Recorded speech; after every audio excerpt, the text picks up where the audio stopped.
I had to come sit on the steps to get out of the sun just for a little bit, but I'm gonna go back in my garden. I am jumping on just a little bit just to tell y'all how grateful I am. Um, I was walking through my garden just a little while ago and finishing up harvesting the rest of those Georgia collards. And they don't want to let go, but it's time for them to go. We have a lot of things that we have planted already and a lot of things that needs to be planted. So Anthony and I was talking the other day that we're going to plant some things that he and I would enjoy, like too many collard greens is too many collard greens. So I put some away in the freezer. I've given some away as much as I can. I've pressure canned them, and so we're gonna grow some things that we would enjoy eating.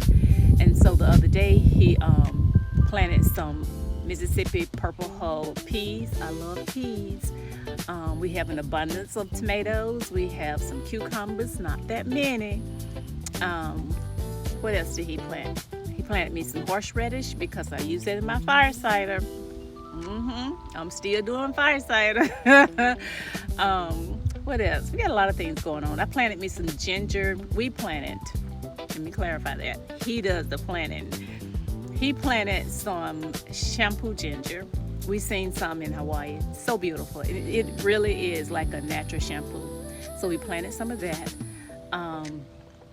What else did we plant? Oh, some herbs. We got basil. We got lemon thyme, of course. We got spearmint. We're gonna get some more, and we're gonna do some companion planting with our tomatoes to kind of help cut down on the worms outside that eats in your plants, not those little wigglers in the dirt. Okay, we're gonna get that straight because I love the wigglers. Okay, so we're gonna do some companion planting.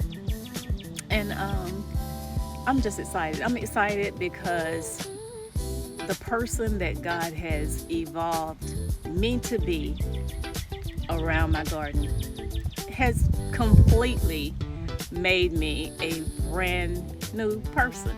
Who would have thought I would love to play in the dirt and the worms? Who would have thought? Not me.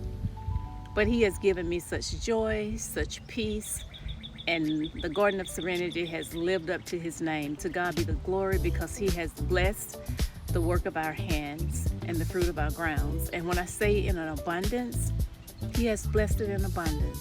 And I'm grateful. I'm grateful for my husband that tries to do everything that I desire and more when it comes to the garden, making our lives easier.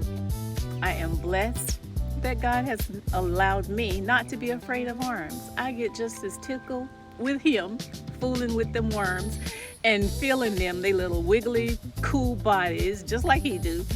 I respect my viewers, but y'all, they so garden friendly.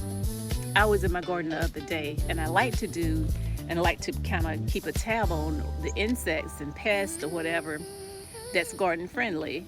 And I was seeing, I know that the light green frogs is garden friendly, but I seen like a little brown frog in there the other day, and I'm like, buddy, when I was cleaning out one of my beds for the collard greens, I seen this little brown frog in there. I'm like, you're not bright green. You in my garden. What are you doing here?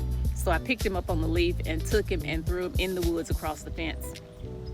Why did I research and say that little frog is garden friendly? I felt like jumping that fence. Anyway, y'all, I get so much joy. I'm getting joy out of the person that God has evolved me to be, brand new. And I'm loving it every single day. I was talking about roses. I'm gonna get back to that. Over the course of the years, Anthony has brought me so many roses, and I've collected so many vases.